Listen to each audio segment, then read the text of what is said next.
Spoiled brat first son, Hunter Biden, that's a great intro, has dropped his lawsuit against two IRS whistleblowers who publicly testified about the details of the tax investigation into Biden. The suit was dismissed with prejudice, meaning it cannot be refiled. Whistleblowers Gary Shapley and Joe Ziegler expressed frustration at not being able to meet Hunter head on in court, saying intimidation and retaliation were never going to work.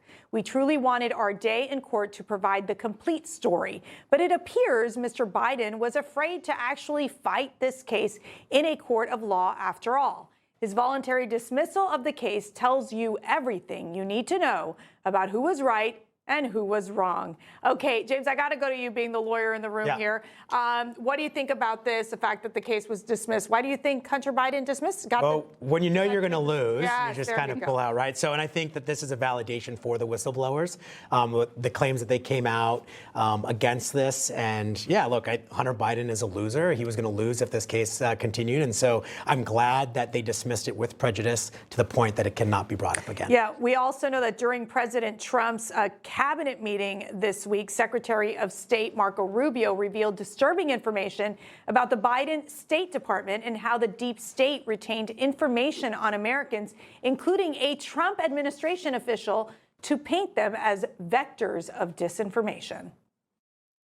We had an office in the Department of State whose job it was to censor Americans.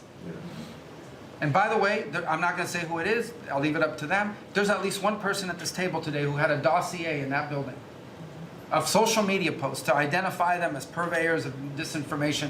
We have these dossiers. Just think about the Department of State of the United States had set up an office to monitor the social media posts and commentary of American citizens to identify them as vectors of disinformation, when we know that the best way to combat disinformation is freedom of speech and transparency.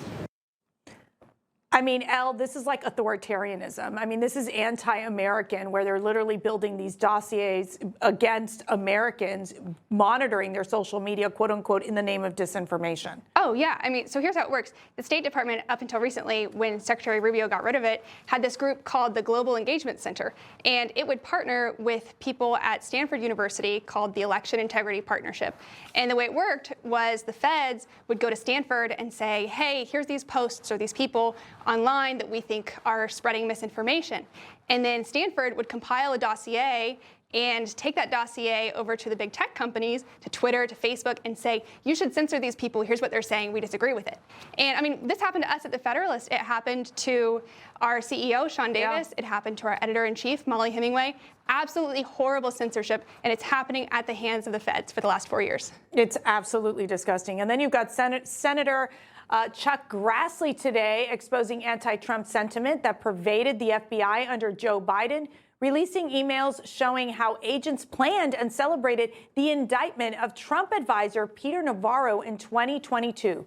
Grassley providing the evidence in a letter to Attorney General Pam Bondi and FBI Director Kash Patel, saying of his letter, transparency brings accountability, which is why I'm requesting AG Bondi and Director Patel produce all records that further demonstrate this political rot. I know, Jason, you are not a fan of the FBI.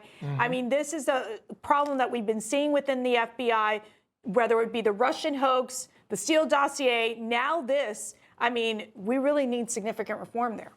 Yeah, I think we've always needed reform of the FBI going very, very far back, and I don't think it's any different now. I think now it's just the shoes on the other foot with Kash Patel. I would also say with Hunter Biden, we did a segment about a month ago that said that he was broke and couldn't pay his lawyers. So that's probably why he dropped the case, because he can't pay for his attorneys. We did that segment about a month ago. No one's buying his art. Well, that could be a point. He's indigent. Chris, I mean, he doesn't have any money for these lawyers, and these cases are expensive. Well, he's got friends. He's been taking in millions. He's, maybe some Ukrainians, maybe Burisma, the gas company in Ukraine, could pay his legal fees for him because they were paying him $1 million a year for nothing. And got to say, and I don't think the shoe's on the other foot with the FBI. It's not like the Republicans were using the FBI to attack their Democrat political rivals, which is what happened with the Democrats using the FBI to attack their Republican political rivals. That's what's been going on at the FBI. And we left out the FISA court. They also lied to the FISA courts to spy on their political enemies as well. Information. Truth is freedom. Is Newsmax. It's real news for real people.